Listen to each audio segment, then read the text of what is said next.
कभी सोचा है 1306 की गर्मियों में लंदन की हवा कैसी महकती होगी? जब इंग्लैंड के बिशप और बैरन संसद के लिए शहर पहुंचे तो उन्हें एक अजीब मतलब एकदम तीखी सी गंध ने परेशान कर दिया। हाँ, कोयले की गंध थी वो। बिल्कुल, कोयले के जलने की गंध। और राजा एडवर्ड प्रथम को ये इतनी नापसंद आई कि उन्होंने इस पर पाबंदी ही लगा दी। हाँ, कमाल है ना, एक गंध पर शाही फरमान है ना? लेकिन देखिए, ये पाबंदी ज्यादा टिक नहीं पाई। अच्छा, क्यों? हुआ ये कि 1500 के दशक के अंत तक इंग्लैंड में ना लकड़ी की जबरदस्त कमी हो गई थी। लकड़ी की कमी? हाँ, आबादी बढ़ रही थी तेजी से और जंगल वो कटते जा रहे थे। तो मजबूरी में इंग्लैंड कोयला अपनाने वाला पहला पश्चिमी देश बन गया। ओह अच्छा। मजबूरी में। हाँ। और यहीं से शुरू हुआ वो सफर जिसने सच में दुनिया का नक्शा ही बदल दिया। आज हम इसी कोयले की कहानी और इसके जो गहरे असर हुए उस पर बात करेंगे। तो मतलब शुरुआत में लोगों को कोयला बिल्कुल पसंद नहीं था। इसकी गंध, इसका धुआं, ये सब मतलब परेशान करता था। बिल्कुल बिल्कुल पसंद नहीं था। सोचिए 1257 में रानी एलेनोर नॉटिंघम शहर से सिर्फ इसलिए चली गईं क्योंकि उनसे कोयले के धुएं की बदबू वो बर्दाश्त ही नहीं हुई। अरे बाप रे। और उस जमाने में घरों में चिमनियां भी आम नहीं थी, है ना? हाँ, ये तो है। तो सारा धुआं सीधा कमरे में ही भर जाता था। सेहत के लिए कितना बुरा रहा होगा। ये तो सोचकर ही अजीब लग रहा है। फिर ऐसा क्या हुआ कि लोगों ने इसे अपना लिया जब इतनी दिक्कतें थी? देखिए, हालात बदल गए। 1500 के दशक के अंत तक न लकड़ी इतनी महंगी और दुर्लभ हो गई, हाँ। खासकर लंदन जैसे तेजी से बढ़ते शहरों में, कि लोगों के पास कोयला जलाने के सिवा कोई चारा ही नहीं बचा था। मतलब कोई ऑप्शन ही नहीं था। कोई ऑप्शन नहीं। ऊपर से उस दौर में वो लिटिल आइस एज यानी छोटा हिमयुग चल रहा था। हाँ हाँ, सुना है। तो सर्दियां लंबी और बहुत ज्यादा ठंडी होती थी। कोयला सस्ता था और उसने घरों को गर्म रखा। इसी वजह से लंदन जैसे शहर बढ़ते रहे, फैलते रहे। भले ही हवा जहरीली होती जा रही हो। बिल्कुल, भले ही शहर का दम घुट रहा हो। जॉन एवलिन जैसे लेखकों ने तो 1661 में लंदन की हवा को क्या कहा था? नर्क का बाहरी इलाका। हाँ, कहा था। सोचिए, धुआं इमारतों को काला कर रहा था, फर्नीचर खराब कर रहा था और सेहत पर तो असर पड़ ही रहा था। लेकिन शायद ठंड से बचने के लिए ये जरूरी हो गया था, मजबूरी थी। सही कहा। और फिर आई वो चीज जिसने औद्योगिक क्रांति को असल रफ्तार दी। क्या? Steam engine. हाँ, स्टीम इंजन। देखिए, कोयला खदानें गहरी होती जा रही थी और उनमें पानी भरना एक बहुत बड़ी समस्या थी। अच्छा। घोड़ों से पानी निकालना मुश्किल और बहुत महंगा होता जा रहा था। तो यहीं पर 1712 में थॉमस न्यूकोमन का फायर इंजन सामने आया। Fire engine? हाँ, असल में वो एटमॉस्फेरिक इंजन था। वो खदानों से पानी निकालने में कामयाब रहा, लेकिन वो कोयला बहुत ज्यादा इस्तेमाल करता था, मतलब बहुत अकुशल था। और फिर आए जेम्स वॉट, हाँ, है ना? उन्होंने ही तो खेल बदला। हाँ बिल्कुल। जेम्स वॉट ने न्यूकोमेन के इंजन में सुधार करके उसे कहीं ज्यादा कुशल बना दिया। उनका वो अलग कंडेंसर लगाने का आइडिया, वो तो क्रांतिकारी था। हाँ, वो सिर्फ एक तकनीकी सुधार नहीं था, उसने ऊर्जा को एक तरह से स्थान स्वतंत्र बना दिया। अब जरूरी नहीं था कि फैक्ट्रियां पानी के स्रोतों के पास ही हों। अच्छा, हाँ, मतलब कहीं भी लग सकती थी। हाँ, जहां कोयला पहुंच सके वहां फैक्ट्री लग सकती थी। ये एक बहुत बड़ा बदलाव था। जबरदस्त। जेम्स वॉट ने फिर मैथ्यू बोल्टन के साथ साझेदारी की और उनके इंजनों को दुनिया भर में पहुंचाया। बोल्टन ने तो एक बार राजा जॉर्ज III से कहा भी था, महाराज, मैं वो चीज बेच रहा हूं जिसकी सारी दुनिया को चाहत है, शक्ति। वाह, शक्ति। और इसी दौरान शायद लोहे के उत्पादन में भी बड़ा बदलाव आया। बिल्कुल, साथ साथ चल रहा था सब। पहले लोहा बनता था लकड़ी के कोयले से, मतलब चारकोल से। हाँ, जिससे जंगलों पर भारी दबाव था। फिर अब्राहम डार्बी जैसे लोगों ने वो तकनीक विकसित की जिससे कोयले को कोक बनाकर उससे लोहा पिघलाया जा सके। अच्छा, कोक। हाँ, अब देखिए, कोयले से चलने वाले स्टीम इंजन और कोक से बनने वाले लोहे ने एक दूसरे को बढ़ावा दिया। मतलब एक साइकिल बन गई। बिल्कुल, कोयला, भाप और लोहे की इस तिकड़ी ने ब्रिटेन को दुनिया की फैक्ट्री बना दिया, एक औद्योगिक महाशक्ति। लेकिन इस तरक्की की कीमत भी तो चुकानी पड़ी होगी। मैंने पढ़ा है 19वीं सदी के मैनचेस्टर जैसे शहरों के बारे में। हाँ, कोयले से चलने वाली अनगिनत सूती मिलें। एलेक्सिस डी टोक्योविल ने उसे सभ्यता के चमत्कार और मनुष्य के जंगलीपन का संगम कहा था। हाँ, कुछ ऐसा। सही कहा। वो स्याह पहलू, वो बेहद गंभीर था। फैक्ट्रियों में काम का माहौल पूरी तरह बदल गया। इंसान की रफ्तार अब मशीन तय करती थी। दिन लंबे, काम थकाऊ। और बच्चों का क्या? सुना है बच्चों से भी काम करवाते थे। हाँ, और ये सबसे दुखद था। खदानों में 5-7 साल के छोटे बच्चे, 5 साल के? हाँ 5 से 7 साल के, अंधेरे में अकेले बैठकर 12-12 घंटे दरवाजे मतलब ट्रैप डोर्स खोलते बंद करते थे। 12 घंटे? क्यों? ताकि हवा का बहाव बना रहे और जहरीली गैसें जमा ना हो। कुछ बच्चों को तो जानवरों की तरह पट्टों से बांधकर कोयले की ट्रॉलियां खींचनी पड़ती थी। हे भगवान, ये तो अमानवीय है। बिल्कुल अमानवीय था। और शहरों का क्या हाल था? भीड़, गंदगी? शहर बेतहाशा बढ़े, लेकिन रहने के हालात बहुत ही खराब थे। मैनचेस्टर की मजदूर बस्तियों में पैदा होने वाले 57% से ज्यादा बच्चे 57%? हाँ 57% से ज्यादा बच्चे 5 साल की उम्र तक पहुंचने से पहले ही मर जाते थे। ओह! रिकेट्स मतलब वो सूखा रोग जिसमें हड्डियां कमजोर हो जाती हैं, वो एक महामारी बन गया था। उसे अंग्रेजी बीमारी कहा जाने लगा। अंग्रेजी बीमारी क्यों? इसका बड़ा कारण था कोयले के धुएं से ढका हुआ आसमान और धूप की कमी।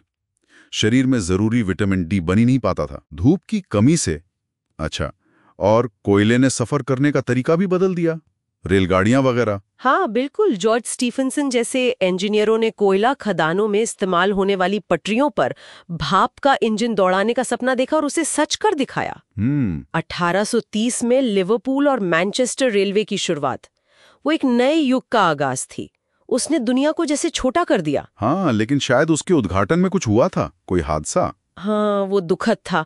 उद्घाटन समारोह में ही एक सांसद विलियम हस्किसन ट्रेन की चपेट में आ गए और उनकी मौत हो गई। ओह! लेकिन खैर, रेलवे का सफर तो शुरू हो चुका था। और लंदन, दुनिया का सबसे बड़ा शहर, उसे द बिग स्मोक कहा जाने लगा। वहां के कोहरे तो बड़े कुख्यात थे। हाँ, पी सुपर्स कहते थे उनको। सुना है कभी-कभी तो दिन में ही रात जैसा अंधेरा छा जाता था। बिल्कुल, और वो सिर्फ साधारण कोहरा नहीं था, वो धुएं और धुंध का जानलेवा मिश्रण था, स्मॉग। स्मॉग, हाँ। 1873, 1880 और 1892 के भयानक कोहरे में सैकड़ों, शायद 1000 से भी ज्यादा लोग मारे गए। 1000 से ज्यादा? कैसे? मौतें अक्सर चुपचाप होती थीं, या तो सांस लेने में दिक्कत से, दम घुटने से, या फिर घने कोहरे में रास्ता भटक कर लोग टेम्स नदी या नहरों में गिर जाते थे। बाप रे। लंदन अपनी तरक्की की कीमत अपने फेफड़ों से चुका रहा था। तो देखिए, कोयले ने ब्रिटेन को अभूतपूर्व औद्योगिक और आर्थिक शक्ति दी, उसे दुनिया का कारखाना बना दिया, इसमें कोई शक नहीं। हाँ, ये तो है। लेकिन इसकी भारी सामाजिक और पर्यावरणीय कीमत भी चुकानी पड़ी।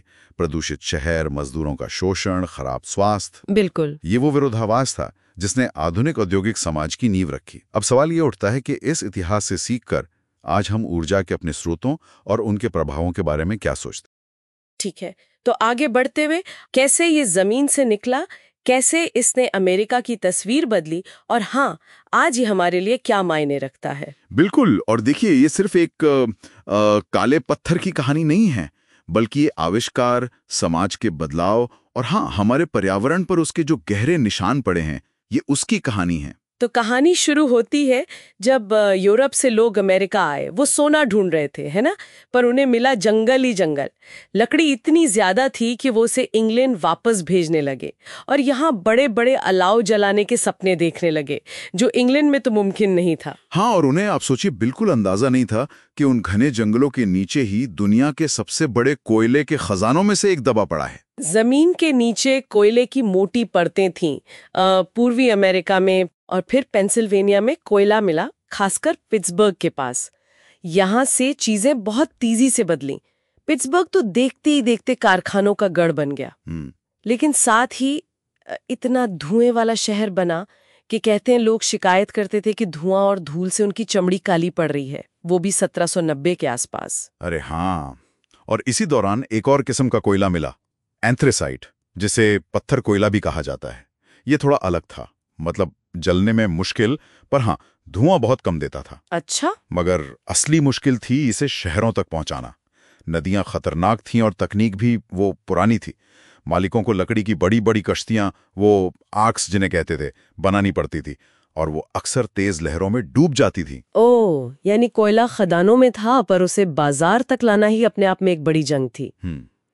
इसी जरूरत ने फिर नहरों को जन्म दिया होगा, जैसे वो शुइलकेल कनाल। हाँ बिल्कुल, 1825 में खुली शुइलकेल कनाल, और फिर आई रेलगाड़ियां, जिन्होंने कोयला ढोना आसान कर दिया। पर मजे की बात तो ये है कि शुरू में ये रेलगाड़ियां कोयला ढोती थी, पर चलती लकड़ी से थी, है ना, और चिंगारियां उड़ाती चलती थी। हाँ बिल्कुल, लकड़ी से। और इसी एंथ्रोसाइट ने लोहे के उत्पादन में जैसे क्रांति ला दी। इसमें सल्फर कम होता था, जिससे सस्ता और मजबूत लोहा बनाना मुमकिन हुआ। अच्छा, वेल्स से डेविड थॉमस जैसे माहिर कारीगरों को अमेरिका लाया गया ताकि एंथ्रोसाइट से लोहा गलाने की तकनीक शुरू हो सके। इसी सस्ते लोहे ने अमेरिका में बड़े पैमाने पर कारखाने लगाने में मदद की और अनजाने में ही गृह युद्ध से पहले औद्योगिक उत्तर और खेती पर निर्भर दक्षिण के बीच का जो आर्थिक फासला था उसे और बढ़ा दिया। गृह युद्ध के बाद तो अमेरिका एक औद्योगिक ताकत बन गया। 1876 में फिलाडेल्फिया की वो सेंटेनियल प्रदर्शनी में रखा विशालकाय कॉर्लिस स्टीम इंजन, हाँ, वो कोयले से चलता था। वो इसी ताकत का नमूना था। लेकिन जहां एक तरफ ये तरक्की दिख रही थी, वहीं कोयला खदानों में हालात वो बहुत बिगड़ रहे थे शायद। हाँ बिल्कुल, फ्रैंकलिन बी गोमन जैसे ताकतवर लोग थे जो रेल कंपनियों के जरिए पूरे एंथ्रासाइट उद्योग पर कब्जा कर रहे थे। गोविंद ने रीडिंग रेल रोड का अध्यक्ष रहते हुए खदानें खरीदी और दूसरी कंपनियों के साथ मिलकर देश का पहला बड़ा औद्योगिक कार्टेल बनाया। कार्टेल? हाँ, मतलब कार्टेल मतलब कंपनियों का ऐसा गुट जो आपस में मिलकर कीमतें तय करता है और बाजार पर कब्जा जमा लेता है, जिससे छोटे खिलाड़ी बाहर हो जाते हैं। ओहो, और इसका सीधा असर मजदूरों पर पड़ा होगा। जाहिर है, मजदूरों का शोषण बढ़ा और संघर्ष तेज हुए। इसी दौर में मॉली मगायर्स का मामला सामने आया। गोविंद ने इसे मजदूरों का एक हिंसक गुप्त संगठन बताकर अपने जासूसों और निजी पुलिस के जरिए कुचल दिया। बाद में 20 लोगों को फांसी दे दी गई। बाप रे, ये दिखाता है कि उस दौर में उद्योगपतियों और मजदूरों के बीच कितना तनाव था। बिल्कुल। कोयले का असर सिर्फ कारखानों या खदानों तक ही नहीं रहा होगा, घरों में भी पहुंचा होगा। खुली अंगीठी की जगह कोयले वाले स्टोव आ गए। हाँ, इन्हें रोज जलाना, साफ करना, ये सब काफी मेहनत का काम था और सेहत पर इनके असर को लेकर भी सवाल उठने लगे थे। शहरों में सड़कों और घरों को रोशन करने के लिए कोयले से बनी गैस का इस्तेमाल होने लगा। और प्रदूषण, वो भी तो बड़ा होगा। हाँ, जिन शहरों में बिट्यूमिनस यानी वो नर्म कोयला ज्यादा जलता था, वहां प्रदूषण एक भयानक समस्या बन गया। पिट्सबर्ग जैसे शहर तो अक्सर धुएं की चादर में लिपटे रहते थे। अच्छा। पर दिलचस्प बात है कि उस जमाने में भी महिलाओं ने आगे बढ़कर म्यूनिसिपल हाउसकीपिंग जैसे आंदोलन चलाए। सच में? हाँ, और साफ हवा के लिए आवाज उठाई, सरकारों पर धुएं को काबू करने के लिए कानून बनाने का दबाव डाला। वाह। अच्छा, फिर पहले विश्व युद्ध के समय तो कोयले की जरूरत आसमान पर पहुंच गई होगी, है ना? युद्ध के सामान और कारखानों के लिए ताकतवर मजदूर यूनियन बनकर उभरी। और आज कोयला कहाँ इस्तेमाल होता है? अब तो हम घरों में इस्तेमाल नहीं करते ज्यादातर। हाँ, आज कोयला हमारी नजरों से लगभग ओझल हो गया है। हम सीधे कोयला कम ही इस्तेमाल करते हैं, लेकिन ये बड़े बड़े पावर प्लांट्स में बिजली बनाने के काम आता है, जैसे मिनेसोटा का वो शर्खो प्लांट। हम असल में कोयले से बनी बिजली इस्तेमाल करते हैं, मगर इसका जो अदृश्य असर है यानी पर्यावरण पर प्रभाव, वो पहले से कहीं ज्यादा गंभीर और बड़ा है। जैसे कि क्या असर होते हैं? कई गंभीर असर हैं। कोयले से निकलने वाली सल्फर डाइऑक्साइड SO2 गैस वो हवा में मिलकर एसिड रेन यानी तेजाबी बारिश बनाती है। अच्छा, जो झीलों, जंगलों, इमारतों को नुकसान पहुंचाती है और सांस की तकलीफें बढ़ाती है।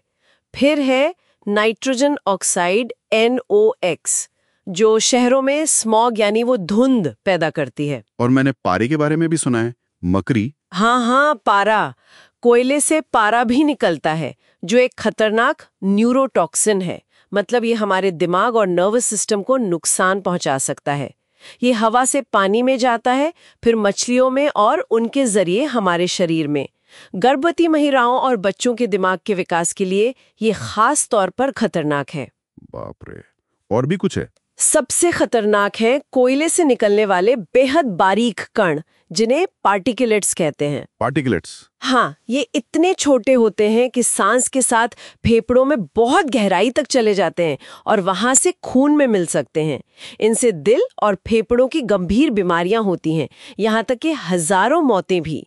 एक हार्वर्ड स्टडी ने तो अनुमान लगाया था कि अमेरिका में हर साल 60,000 से ज्यादा मौतें इन कणों से होने वाले प्रदूषण की वजह से होती हैं। जाती हैं, जो SO2 जैसी गैसों को हवा में जाने से पहले ही सोख लेती हैं। दूसरा तरीका है कम सल्फर वाले कोयले का इस्तेमाल, जो खासकर पश्चिमी राज्यों जैसे व्योमिंग में मिलता है। अच्छा, इसलिए खनन पश्चिम की तरफ चला गया। हाँ, इसी वजह से कोयला खनन का केंद्र पूरब से पश्चिम की तरफ खिसक गया है।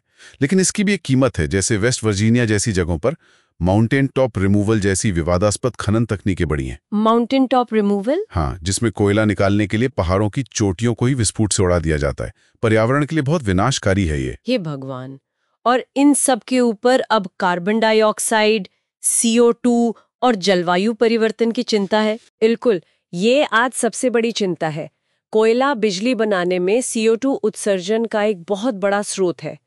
क्योटो प्रोटोकॉल जैसे अंतर्राष्ट्रीय समझौते इसी CO2 उत्सर्जन को कम करने पर जोर देते हैं, जो अमेरिका और चीन जैसे देशों के लिए बड़ी चुनौती है, क्योंकि वो कोयले पर बहुत ज्यादा निर्भर है। CO2 को पकड़ने की तकनीकें वो अभी उतनी कारगर या सस्ती नहीं है, और यही आज कोयला उद्योग के सामने सबसे बड़ा सवाल है। ठीक है, तो आगे बढ़ते हैं। चीन में इसकी कहानी काफी पेचीदा और अहम है। बिल्कुल, चीन और कोयले का नाता तो हजारों साल का है। सोचिए, मार्को पोलो जब पहुंचे चीन करीब 700 साल पहले, वो हैरान थे देखकर कि लोग वहां इन काले पत्थरों से घर गर्म कर रहे हैं, पानी गर्म कर रहे हैं नहाने का। अच्छा, यूरोप में नहीं होता था तब ये? नहीं, बिल्कुल नहीं। ये उनके लिए एकदम नई बात थी। असल में चीन ने तो आप देखिए 11वीं सदी में ही कोयले और लोहे के दम पर एक तरह की औद्योगिक क्रांति कर ली थी। 11वीं सदी? जी। कमाल है, मतलब यूरोप से सदियों पहले। हाँ, सदियों पहले। लेकिन फिर वक्त बदला और आज चीन फिर से दुनिया में कोयले का सबसे बड़ा खिलाड़ी है। सबसे ज्यादा वहीं जलता है कोयला। सही बात है। आज दुनिया में सबसे ज्यादा कोयला चीन ही इस्तेमाल करता है। पर इसकी कीमत भी होगी भारी। सुनने में आता है वहां बिजली घरों, खदानों की हालत कहीं बहुत आधुनिक, कहीं बहुत पुरानी, विरोधाभास सा। हाँ, ये विरोधाभास चीन की सच्चाई है काफी हद तक। आज की जो तेज तरक्की है चीन की, वो इसी कोयले के कंधों पर हुई है। लेकिन नतीजा भयानक वायु प्रदूषण। हाँ, वो तस्वीरें तो दिखती हैं, बीजिंग वगैरह पूरा धुंध में लिपटा हुआ। बिल्कुल, कई बार सांस लेना मुश्किल हो जाता है। और ये सिर्फ दिखने की बात नहीं है। अनुमान है कि वायु प्रदूषण से, जिसमें घर के अंदर का प्रदूषण भी है कोयले वाला, चीन में हर साल लाखों जाने जाती हैं। लाखों? जी हाँ, लाखों। और फिर कोयले से जो सल्फर डाइऑक्साइड निकलती है, SO2, वो एसिड रेन यानी तेजाबी बारिश का बहुत बड़ा कारण है। चीन का करीब 40% हिस्सा इससे प्रभावित है। मिट्टी, पानी, इमारतें, सबको नुकसान। 40%? ये आंकड़े तो डराने वाले हैं। तो क्या अब चीन कुछ कर रहा है इसे लेकर? मतलब बातें तो होती हैं कि अब वो साफ ऊर्जा की तरफ देख रहे हैं। हाँ, इसमें कोई शक नहीं। चीन अब रिन्यूएबल एनर्जी मतलब सौर और पवन ऊर्जा में दुनिया का सबसे बड़ा निवेशक है। सबसे ज्यादा सोलर पैनल, सबसे ज्यादा पवन चक्कियां वही लगा रहा है। अच्छा। और एक दिलचस्प बात यह भी है कि पिछले कुछ सालों से संकेत मिल रहे हैं कि शायद चीन का कोयला इस्तेमाल पीक पर पहुंच गया है या पहुंचने वाला है। पीक पर? मतलब अब इससे ज्यादा नहीं बढ़ेगा? हाँ, या शायद अब कम होना शुरू होगा। उन्होंने लक्ष्य रखा है कि 2030 तक कार्बन उत्सर्जन को अपने चरम पर पहुंचाकर फिर उसे घटाना शुरू करेंगे। अगर ये सच में होता है तो ये ग्लोबल वार्मिंग के खिलाफ लड़ाई में एक बहुत बड़ा अहम मोड़ होगा। अच्छा, तो चीन तो दिशा बदल रहा है, पर क्या ये पूरी दुनिया में हो रहा है? मतलब क्या कोयले का दौर अब दुनिया भर में ढलान पर है? अमेरिका, यूरोप में भी तो कम हो रहा है ना? हाँ, निश्चित रूप से ये एक ग्लोबल ट्रेंड है। अमेरिका में देखिए, कोयले की जगह ले ली है सस्ती नेचुरल गैस ने और तेजी से बढ़ती रिन्यूएबल एनर्जी ने। हाँ, सुना है वहां कोयला कंपनियां मुश्किल में है। बहुत मुश्किल में। कई बड़ी कंपनियां दिवालिया हो गई। यूरोप में भी कमोबेश यही कहानी है।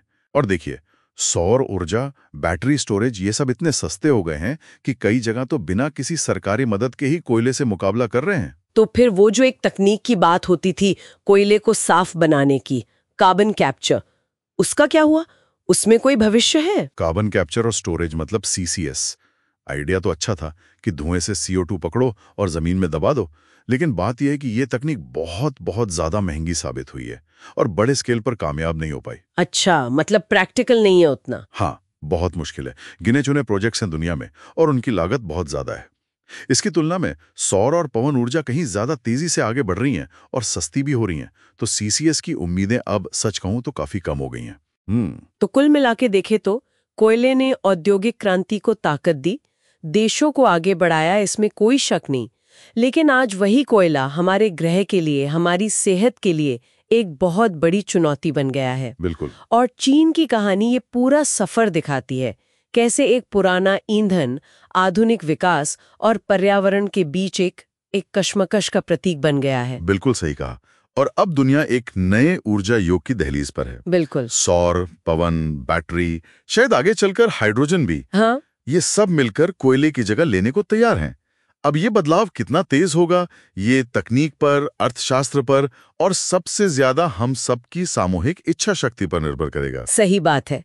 ये सिर्फ बिजली बनाने का तरीका बदलना नहीं है, ये भविष्य को आकार देने जैसा है। बिल्कुल। कोयले के इस पूरे सफर को खासकर चीन के नजरिए से और ऊर्जा के बदलते वैश्विक परिदृश्य को समझना वाकई काफी कुछ सोचने पर मजबूर करता है।